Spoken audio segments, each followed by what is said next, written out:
Right, I can already sense that the microphone's working. Apologies, everyone. Yes, very, very much sorry. But hey, guys, welcome back to another video on the Inside Spurs channel. I hope you're all okay. I hope the Tuesday morning is going well, and the rest of the day is even better. Obviously, I was doing my intro, and I said, yeah, we're going to be talking about the Leicester game last night, the 1-1 draw at the King Power Stadium. We're going to be talking about the game. We're going to be talking about the positives, the negatives, everything involved in that.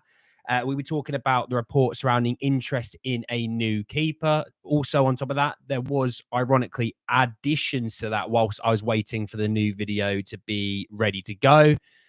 So we were talking about even more transfers than just the goalkeeper as well. We're going to be talking about all sorts in this video. So there's plenty to talk about. There's plenty to get into. Just want to say, if you're watching this and you're new, subscribe. You're very much welcome to join us for the journey. And like I said previously, I very much apologize for the audio issues. It wasn't my fault. Anytime I go to charge my computer, this thing here decides that it just doesn't want to stop, just doesn't want to work. So blame this thing, not me, for once. Morning, Spurs. Yeah, well, I can see there's sound now, so I can see that it's working, which is nice. Morning, Dan. Morning, Eric. How are we? Morning from Barbados. Nice, Eric. So, yes, got some transfer stuff. We've got obviously the game to talk about yesterday. We'll go through some of the stats. We're going to go through some of the key points as well. First and foremost, I do hope that Rodrigo Bentancur is okay, regardless of how you feel about a game of football, about the teams that are involved in that game of football. If a player does go down with, it was quite scary. It was good to hear that he was up and about and functioning when they got him back to the back. So that's nice. It's good to hear that Bentancur's okay. I mean, from now, I think the situation is he'll be in concussion protocol, which I believe is about 10 days. So look, we're probably not going to have him until after the international break. So yes, the most important thing is he's okay, and he did have a good game up until that point. But it's more important that his health is something that will get sorted. Let's do you know what? Let's go half by half. Let's start with the first half, and we were superb. We were absolutely superb. We dominated the game. You know, Leicester couldn't string more than a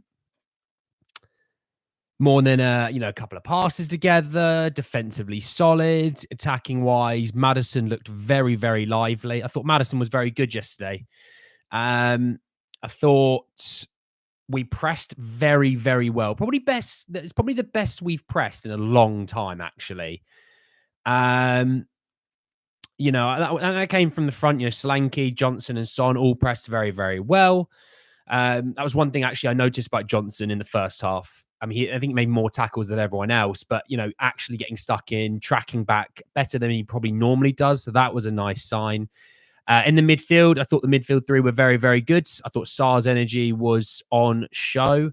Like I said, Bentancur, very solid. And obviously Maddison, you know, you'd probably say was the best player in the first half. You know, obviously the goal comes from Maddison into Porro. It's a wicked goal by Porro. Not the type of goal for Pedro Porro that you'd expect, but it was a very, very good goal. Really, the only issue with that first half was we weren't 2, 3, 4 up. You know, we had absolutely pelted them. And what's the one big thing in football? If you don't take your chances, you're running a risk. And we ran the risk yesterday. You know, in terms of the start of the second half, for the first sort of 10 minutes, again, exactly the same as the first half. Very, very good. Very, very good in the first 10 minutes. And obviously, we had those two chances for Solanke and Bentancur. And within a minute, they'd equalised. And it doesn't matter, you know, how you feel about it. Did they deserve it? Did they not deserve it? It's irrelevant. They took their chance. And for the next, well, I'd probably say for the rest of that half, they were probably as good, if not better than us. And sadly, the 1-1 ended up becoming a result that looked fair on paper, which is a shame because we should have scored 5, 6, 7, or 8, to be honest. I stayed off Twitter last night because I knew what was going to happen. I knew people were going to virtually abuse our own players. I knew that everyone thought the season was over. We're going to finish 13th. And, Vicario was wrong for shouting at Bergval. Just typical Spurs fans turning on their own players. I'm 28. I'm old in regards to football Twitter. I am old. I am also a realist. If you remember last season, the first game of last season away to Brentford, we drew 2-2, right? We were very good. And we also had a concussion in that game for Romero. So that actually the striking similarities were there. We then went on a 10-game spell. We were the top of the league. So one game will not sum up our season. Now, were there things in that game that we can take away and we can hang our hat on that and go, that was great. That was good. We need more of that. Absolutely. If Maddison keeps playing the way that he did there, we've got our Maddison back. There's no talk of him being put onto the bench. He was very, very good. Another day, Solanke probably scores 2 or 3. And you even got people on Twitter slagging off Solanke. And it's like, oh my God, you're not a Spurs fan. I'm sorry, you're just not a Spurs fan. The guy's been here for a hot minute and you're slagging him off. Well, he cost this much money. He should be scoring those goals. It's his first game. Give the brother a break. Yeah. Look, you can be unhappy about the result. I'm unhappy about the result. You can be happy with the first half performance, because I was as well. You can be happy for the first sort of 10 minutes of the second half, because I was as well. But after that, yeah, you should be sitting there going, that wasn't good enough. And that is the perfect way to sum that up. That wasn't good enough. Not to go, he's rubbish, sell him, he's crap, he's this, he's that, the other. Just typical Spurs fans abusing their own players. It's boring. It's nonsensical. I very quickly mute these people on Twitter, if I'm honest. Twitter is an absolute crap fest as it is. It's a horrific site now. But I mute these people on Twitter because all they care is about engagement on their tweets. Haha, look, I called Solanke crap. Look at all these people commenting back. Get in. Wallies, Apologies. I know I've missed a lot of your comments. I do apologize. If you do want to just re-put your comments in, I will have a look at them. I will promise. All right. But do you know what? We've got a 38-game season. One game will not sum up our season. So if you are one of those people that is sitting there doom and gloom, the world's over, there's no point in playing this season. Come on. Be better than that. It's one game. And I went into this game saying, hey, newly promoted side, do not count this team out. Yes, on paper, the team didn't look very good, but you do not count out that team. And it showed. If you don't kill a team, they can come back, no matter who they are. It could be Leicester, it could be Man City, it could be your local Sunday league team. You know what I mean? X is hell, just deleted. Yeah, I get a lot of my stuff from it, so I can't really delete it. But, I very much, I jump in, quick look, jump out. I'm on it for maybe a minute. But yeah, Rec, Nap, Joshua, Big D, Madzi, Sonia. Oh, Naturalini, there he is. Hello, mate. Kamagu, Shroomsy, all of you. How are we all? I know I've missed a few more of you. I know there's a few more above that I've missed, so apologies on that. But let's break down the second half a little bit more in better quality of detail. I want to start with the Vicario shouting at Bergval. And I saw a lot of people both ways on this. One side of things going, he's a Premier League footballer. He needs to be treated like a Premier League footballer. If he makes mistakes or he does stupid things, he needs to be called out for it, no matter his age. And you got some people going, how dare you call out that player? Who are you to call him out? X, Y, and Z, right? And I'm interested to see how you guys think about this situation. For me, I had no issues with it. He is a Premier League footballer. Yes, he's young. I totally get that. And after the game, Vic would have had his arm around him saying, look, I don't want to shout at you, sorry, but what we want is X, Y, and Z. And I would back that every day of the week. Make up after the game, but on the pitch, he couldn't go anywhere with the ball. But also you got, this is a guy that isn't just a youngster and he's having to fill in minutes because we've got injury issues. He's a guy that's going to be playing a lot of minutes this year. So for me, I had no issues with it. If you want to breed a team of winners, you want to breed a team of, mentally strong players, then you should support that. Maybe not to a certain degree that you maybe gave him. He didn't need to be running out of the goal and throwing his arms around. But if if he pulled him close to him and dug him out, just face to face, quite quietly, didn't have to shout at him. If he just dug him out there and then 1-on-1, I'd have been well on board with that, and I would have actually agreed with him.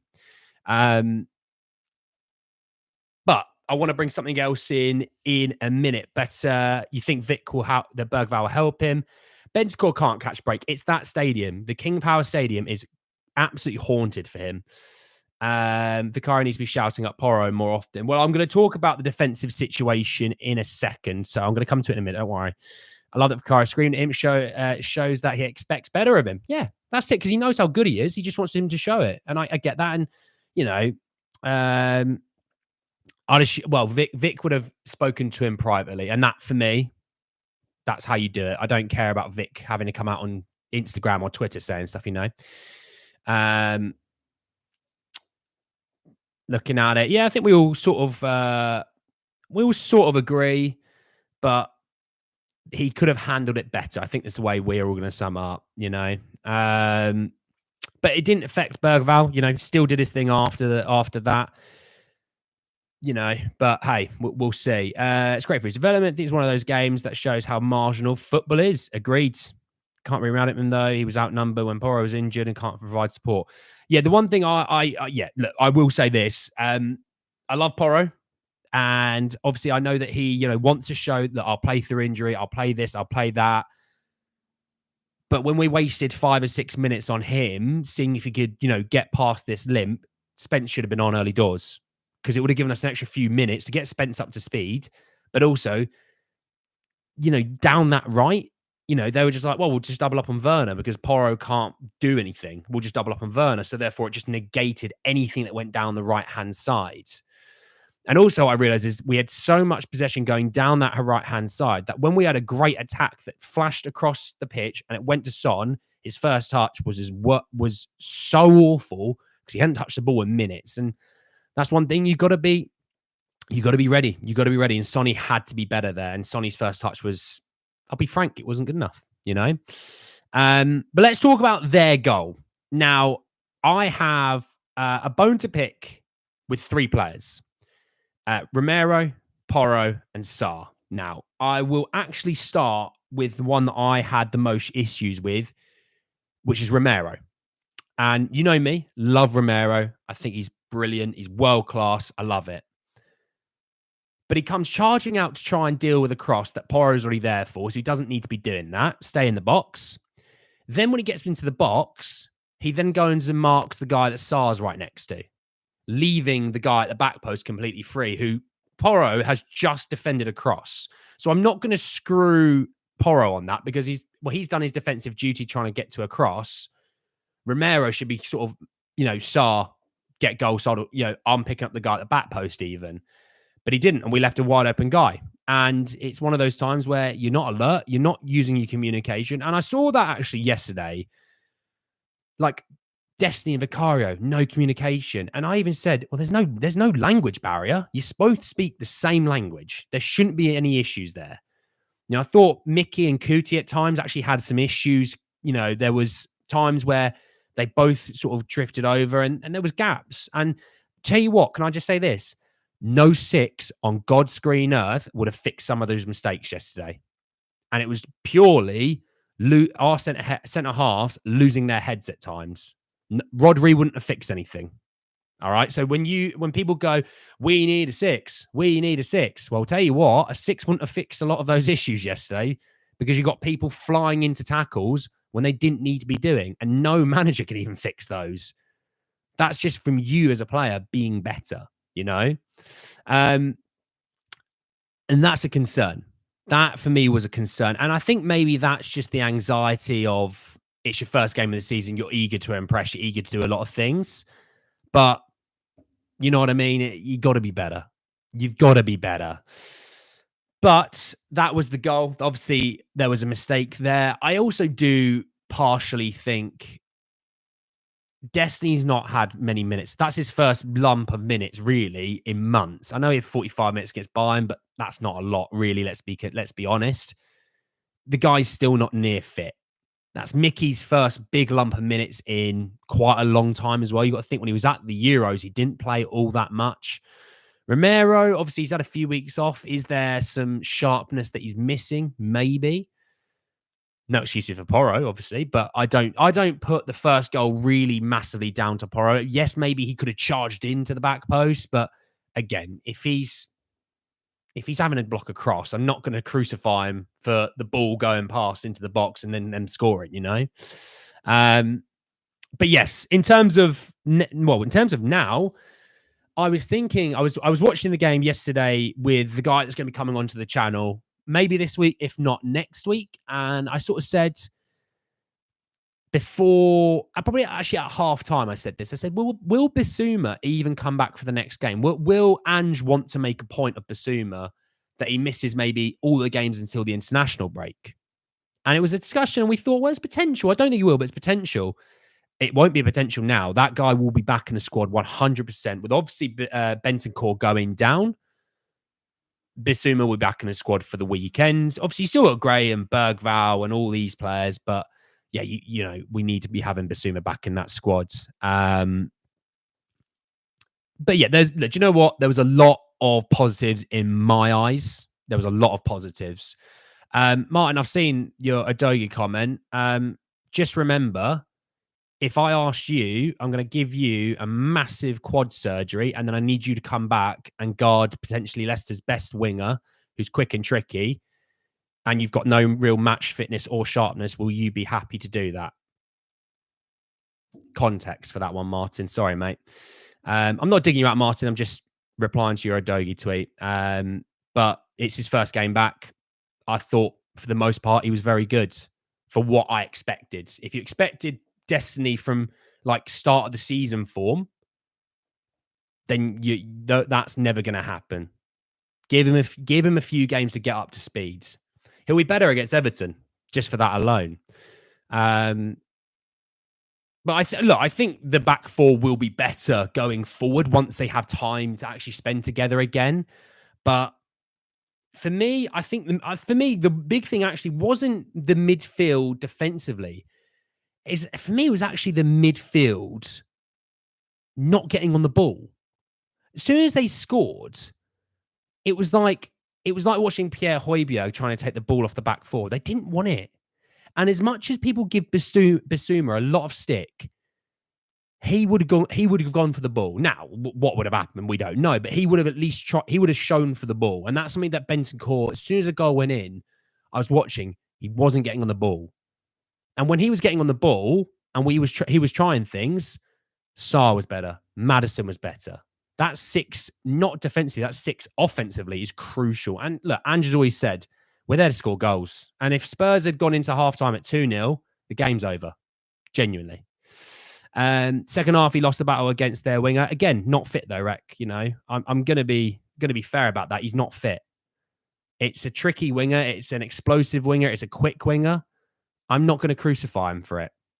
I'm not. I'm really, really not. I was really happy with what I saw about him. Again, had a surgery. You remember that Arsenal game that we had those 2 weeks off? He got injured then. Had to have a big quad surgery. He played 45 minutes in pre-season. He's not fit. Flat out, he's not fit. Now, what does it show? It shows there's nothing really there behind him that Ange truly believes in, that he would have played over Destiny.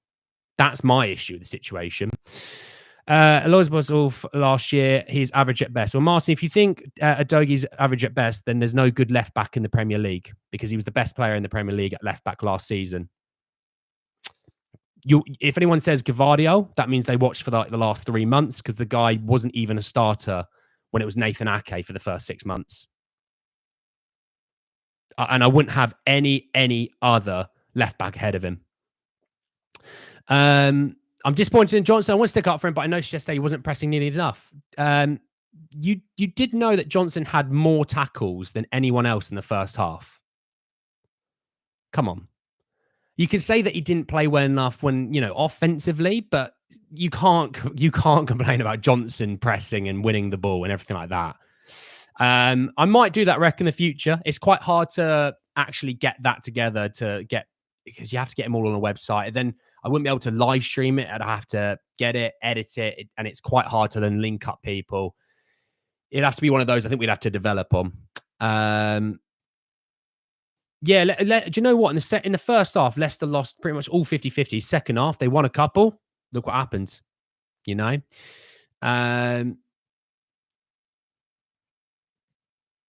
If he's not fit, why start him? Well, that's why I've already answered that. Ange played it safe with team selection. Basuma should be left out standards. Well, I don't think he's going to be left out anymore. We missed our chances to kill the game. Look, like I said, if we'd gone in 2-0, the game's over. The game is over. Dougie, Van der Ven, Romero haven't played together since April, so I don't know what we want, to be honest. We played well when you consider he was out injured for 4 months too. Yeah, I wasn't sitting there. Like what I saw in the first half, I was mightily impressed by them. And people will go, they've played better than that before. And it's like, yes, there's a thing called context that people seem to miss with them. It's because, do you know what? I think people's standards for those guys are so high that when they fall beneath those standards, even if it's just a tad bit, it's like they're rubbish. You know what I mean? Brendan off the ball was really good, but offensively was horrible. First half, he wasn't too bad offensively. Second half, no excuses. I would like to see more on the left and Odegaard on the right. Well, the one thing I would say is Sonny, first half, decent. Beat his fullback a few times and then he just sort of stopped. It was really odd. But his link-up play of Maddison and Destiny going forward, and what I was really liking, by the way, was Destiny's overlap, not the underlapping, his overlapping. It created so much space for him. Maddison had acres of space at times because of it.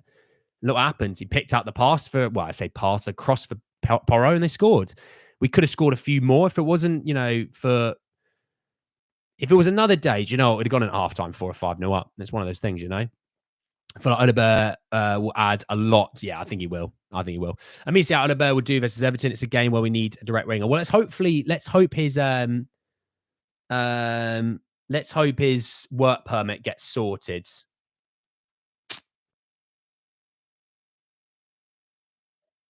Yeah. Don't know if Johnson must be a starter, but Solanke looked promising. Yeah, Solanke for me, do you know what was nice? The ball went into Solanke. Defenders all over him. The ball stuck and he was linking up play. Another day, Solanke probably has a hat trick. It's just one of those things. And like I said, not going to crucify him for it. It's his first game. Noticed some statistics far too many times. We're off the ball. I question his mentality. To be honest, I want to like him, but I got to see more drive, less mistakes. Also would help. Subs came too late. Well, we say that, but the injury for Bentancur obviously slowed the game down massively, Goons think Saka is world class. Our fans think, well, Martin, that's how you think, mate. That's how you think. I'm done speaking about what you think about a doggy. I've moved completely on. Set pieces were not a problem this game, and pundits and fans refused to see the positives. Yeah, set pieces offensively set pieces, we were somewhat wasteful. But defensively, sound. And funny that when you can't spear Vicario, he's actually all right underneath the high ball. Funny that. Yeah. I think those rules are going to benefit Vic this season. First off, at Paradise, Solanke was good, just unfortunate not to score. Tactically, until they score, we're excellent. We can't really see the next level of tactical development. Well, again, Spurs go in at 2 or 3-0. None of you will be talking about the tactical side of things because you go, look at that, we're cooking. I think defensive mistakes like that, those happen when you've spent like 90% of the game dominating the first half. It's like Sonny touch. When you suddenly have to switch on, there's a mistake. Yeah. And Eric, there's a shout there. Eric, because actually the amount of times City or Liverpool or Arsenal get hit on the counter, that's where a lot of their mistakes come from. So, it's fair enough. It's 1-0 dangerous for sure. Not a fan of Solanke, but he's an upgrade for sure. Lord, mate, you don't think Saka is world class? He'd probably be our best player. Glad to see you didn't listen to what I said, mate. Good for you. The only thing I'm worried about is the meltdown after concede, same as last season. Yeah, we lost ourselves, didn't we? That's a big thing. We lost ourselves. But we have to learn. We have to learn. Anyway, let's talk some transfers because I'm kind of done speaking about the game. We spent 25 minutes on it. I'm done. I'm speaking transfers because we still got some work to do. So Paul O'Keefe coming out and saying this. Now, the first part, I'm going to start with the first part, come to the second part afterwards. So he tweeted this, by the way. So if you're wondering if he's commented back on someone, if he just goes to his Twitter, it's there. Spurs are looking to add a goalkeeper this window. Tommaso Martinelli was one who previously caught their eye. Now, Tommaso Martinelli, if you don't know who he is, Italian goalkeeper out in Fiorentina. He is 18 years old. So, you know, he's obviously going to not be the starter. We know that. Vic is the starter. He'd be one of the backups. His player agent base is CAA base limited. Shock that. Chance Marker has him quite cheap. He's 18. He's about 18 and a half. So he's quite young. But the key thing on that was he was someone that previously caught their eye.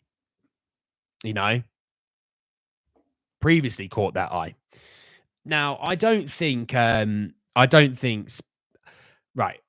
to be fair here. I'm a very positive person. Why the hell are we going for a backup keeper? Brandon Austin signed a 5-year deal. So if he's coming in to be in the squads, why the hell did we give Austin a 5-year deal other than the academy trained things? Now, if it's a situation we're going to sign this guy, we're going to loan him out for a season, fine. I'm on board with it. No issues with me. But he shouldn't be the priority. Even if he is in the squad or loaned out, shouldn't be the priority. Flat out, you know? That's right, dear mate. Dearly sus. Sorry, I thought you meant me. I was going to, but you're right. Apologies myself. Solanke just needs to bond with his teammates. 25-goal striker. Peter to give Ange a few games before we jump on him. Oh, Finley, don't go on Twitter, my friend. They're calling for his head as it is. What is the problem with work permit? Technical. Someone did explain it to me, but basically, it's like when you get a permit to work for a company. If you move companies, they've got to get you a new permit, basically. Surely the keeper links is a buy now loan deal situation, hopefully. So no pitchforks or even a little bit of tar or feathering. Gee, how can you be reasonable and calm towards your team? I know, right? I'm one of those weird ones that can see a big picture. Midfielder and left back cover should be priority. Agreed. If Ange and the boys beat Newcastle, I'll forgive them. Well, we've got Everton first. Let's get through Everton first. All right. Let's not worry about St. James's Park just yet. Everton at the weekend. Obviously, that's Saturday afternoon kickoff. Preview Friday. We're going up Friday. It'd probably be in the afternoon or evening. Because obviously I'll wait for Ange's press conference, which is normally around lunchtime. So there's no point doing it until then. Yeah. Moving into the second part of this, which is the key thing in all this, okay? I've just lost it. There we go. That's a good start. Let me bring it back. So he goes on to add, for clarity and aggregators, they want a backup keeper. Marseille was previously looked at, but that's not to say they will sign him. So that's the first key thing in this. But Paul O'Keefe said something a little bit better, a little bit more interesting even, you could say. And he goes on to say, as well as a goalkeeper, Spurs are looking to sign a defender and midfielder. And after yesterday with the midfielder issues with Bentancur, that's a must now.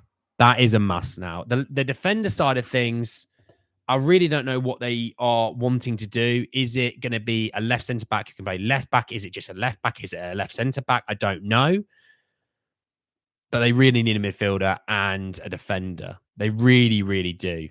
I can't stress that enough. I think we'll be fine long term this season. It's just frustrating how toothless we are at the moment, trying to lick Leicester to death. Yeah, look, like I said, another day. We're going at halftime, 3-0, 2, 3, 4-0. Game's done. We're cruising the second half. Some good football, but the finishing was woeful. Even Sonny was out of sorts. Agreed. We're concerned as how fragile the fence became once they scored. So yeah, on the defender side of things, look, What are they going to do? Is it a left back? Is it a left centre back? Is it a mixture? I really don't know. I really, really don't know, to be honest. There's no, and this is Johan Lang obviously pulling some strings. There is no links to the defender side of things. Absolutely nothing. For the midfielder side of things, we talked about João Gomez. Obviously, Jacob Ramsey was another one we've been linked to. Gallagher's obviously gone, so it's not going to be Gallagher.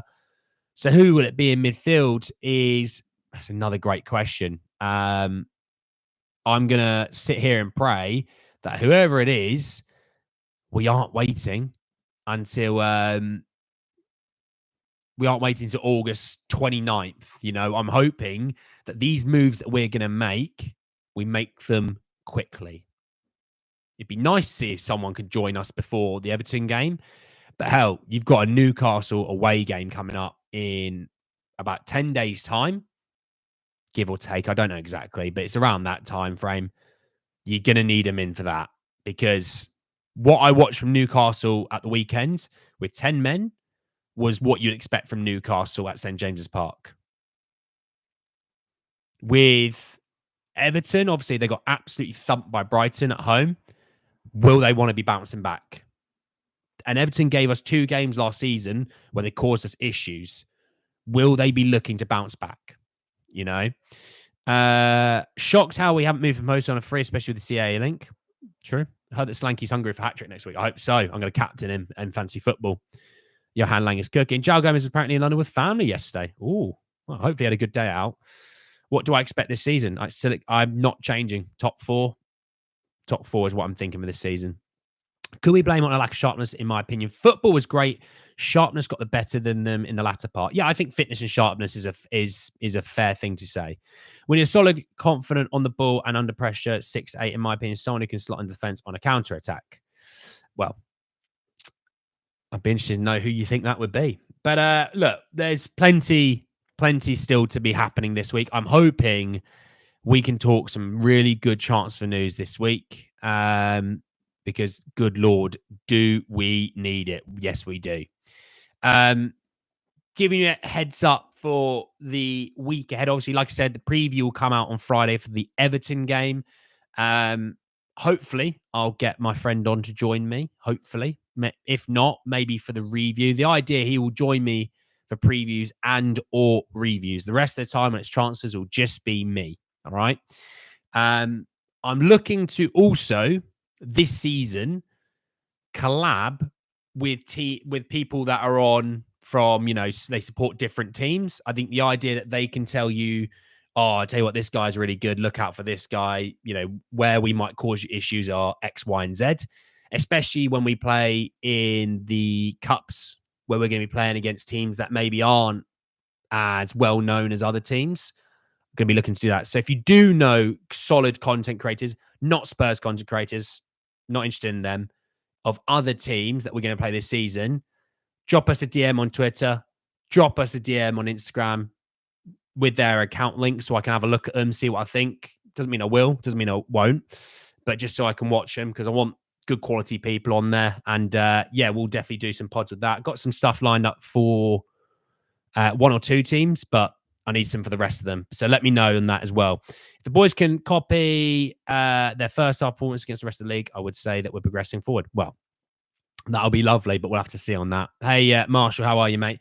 So thank you all so much for joining me on this video. Thank you so much. Obviously, like I said, if you know good content creators of other teams, DM me. I'll have a look at them and we'll get some collabs this season. But anyway, thank you very much for joining me. Drop a like, subscribe, all that bell notification jazz, and I'll see you all a little bit later to talk more Spurs. Take care, everyone. Enjoy the rest of your day.